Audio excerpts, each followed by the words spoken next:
സല്ലല്ലാഹു അലാ മുഹമ്മദ് സല്ലല്ലാഹു അലൈഹി വസല്ലം സല്ലല്ലാഹു അലാ മുഹമ്മദ് സല്ലല്ലാഹു അലൈഹി വസല്ലം. ഞാൻ എൻ്റെ സംസാരം നിർത്താം.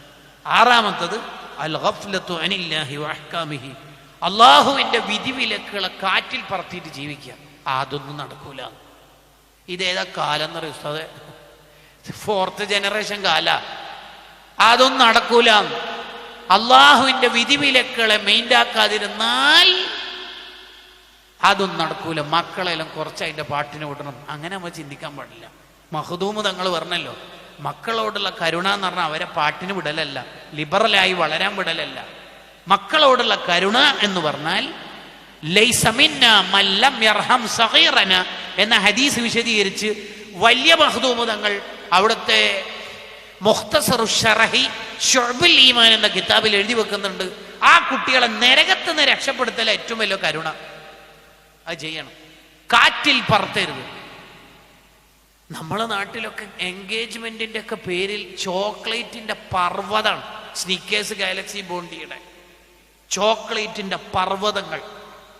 ഗസയിലെയും റഫയിലെയും വെസ്റ്റ് ബാങ്കിലെയും മുത്തുമൂമിനിങ്ങൾ കാലില്ലാതെ കൈയില്ലാതെ ഒരു റൊട്ടി കിട്ടാതെ കഷ്ടപ്പെടുമ്പോൾ 15 ലക്ഷത്തിന്റെ അറ, 32 ജോഡി ഡ്രസ്സ്. മൂത്തമ്മാന്റെ മോള കല്യാണത്തിന് എല്ലാവരും പച്ച ഡ്രസ് കോഡ്. ഇളയമാന്റെ മോള കല്യാണം 2 ആഴ്ച കഴിഞ്ഞപ്പോൾ എല്ലാവരും റെഡ് അല്ലെങ്കിൽ യെല്ലോ. വെയിറ്റ് എത്രയാ നമുക്ക് ഡ്രസ്സുകൾ. ഉത്തരേന്ത്യയിൽ ഒന്ന് പോയി നോക്കിയേ. ജസ്റ്റ് ഫുഡ് ഓൺ വീൽസിന്റെ കീഴിലോ ഐവ ഫൗണ്ടേഷന്റെ കീഴിലോ ബിരിയാണിയുടെ മന്തി പോലത്തെ ഒരു സാധനം അങ്ങ് കലക്കി കൊടുത്താൽ ഈ പിള്ളേർ 3 വറ്റ് തിന്നിട്ട് ബാക്കി പൊത്തിയിട്ട് ഉപ്പാക്കും ഉമ്മാക്കും കൊണ്ടു കൊടുക്കണം. പട്ടിണി കിടക്കുന്ന സാധുക്കളുടെ നാട്ടിലാണ് നമ്മൾ ജീവിക്കുന്നത്. നിങ്ങൾ ആലോചിച്ച് നോക്കിയേ. അള്ളാഹുവിന്റെ നിയമത്ത് ഇങ്ങനെ കാറ്റിൽ പറത്ത്. നബി സല്ലല്ലാഹു അലൈഹി വസല്ലം തങ്ങൾ മദീനയിൽ നിന്ന് കാര്യമായിട്ട് പറയാ, ഒരു മുഅ്മിൻ മറ്റൊരു മുഅ്മിന് കൽ ജസദിൽ വാഹിദ്, ഒരു ശരീരം പോലെയാണ്.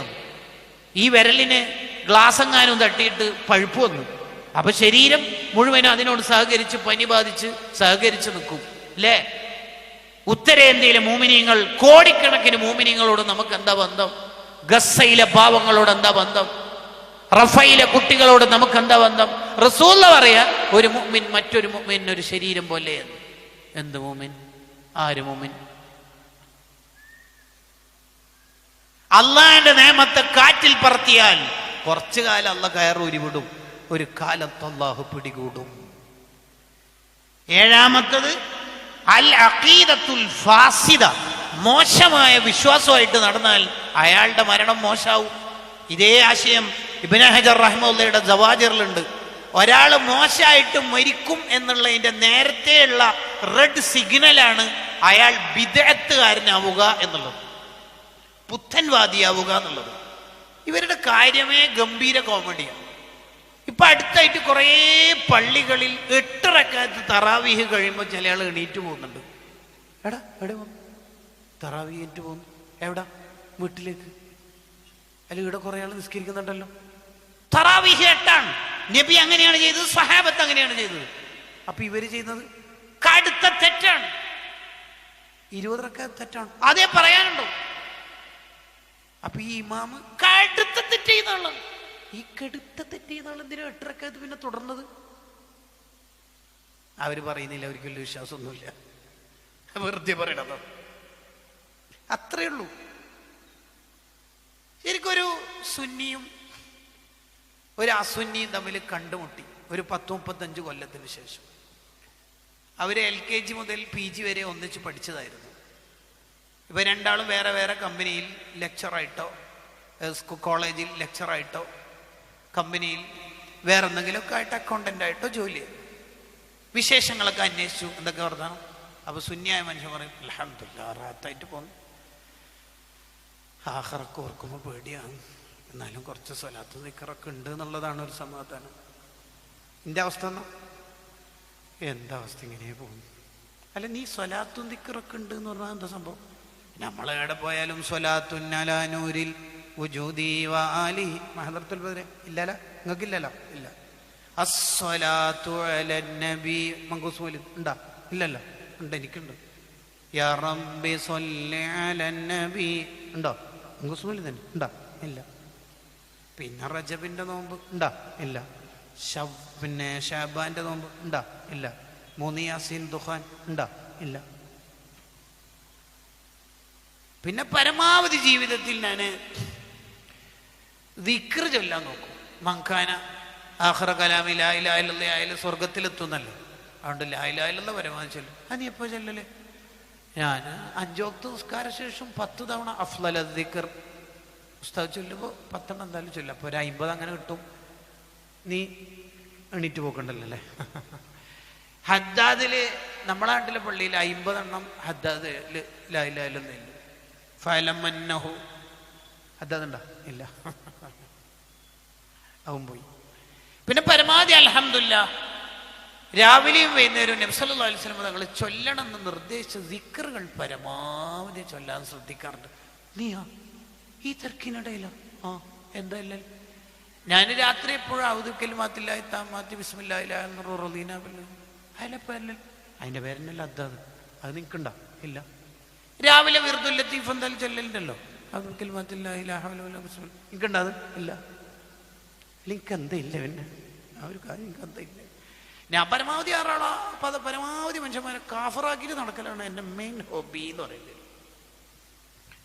ഇതാണ് സത്യാവസ്ഥ. സത്യം പറഞ്ഞാൽ ഇതാണ് സംഭവം. ഇതാണ് ഒരു അസുന്നിയും സുന്നിയും തമ്മിൽ കണ്ടുമുട്ടിയാൽ. നമ്മളെ മക്കൾ വിദേഹത്തിലേക്കൊന്ന് പോകാതിരിക്കണമെങ്കിൽ മക്കളെ നന്നായി ദീൻ പഠിപ്പിക്കണം. അത്രേ പറയുന്നുള്ളൂ. ലാസ്റ്റ് എന്തൊരു കാര്യം പറഞ്ഞ് നിർത്തുന്നു. ഈമാനില്ലാതെ മരിച്ചു പോവാനുള്ള സാധ്യതകളുള്ള തെറ്റുകുറ്റങ്ങൾ എണ്ണുമ്പോൾ 8ാമത്തത് അൽ ഇസ്റാറു അലാ ഫിഅലിൻ മൻഹീൻ അൻഹു. ഇസ്ലാം നിരോധിച്ച കാര്യം സ്ഥിരമായി ഒരാൾ ജീവിതത്തിൽ ചെയ്താൽ മിക്കവാറും അയാൾ മരിക്കുമ്പോൾ അല്ലാഹു പിടികൂടും. സിയമ അൽ ഖംറു, പ്രത്യേകിച്ച് കള്ളുകുടി പോലെ ലഹരി ഉപയോഗം പോലെ അയാളുടെ ആഖിബത്ത് മോശമാവാനുള്ള സാധ്യത കൂടുതലാണ്. ഈ വിഷയത്തിൽ തന്നെ കിതാബുണ്ട്. അതിൽ പറയുന്നതാണ് വല്ലാഹി ലാ യുഅ്മിൻ, ബുഖാരിന്റെ ഹദീസ്.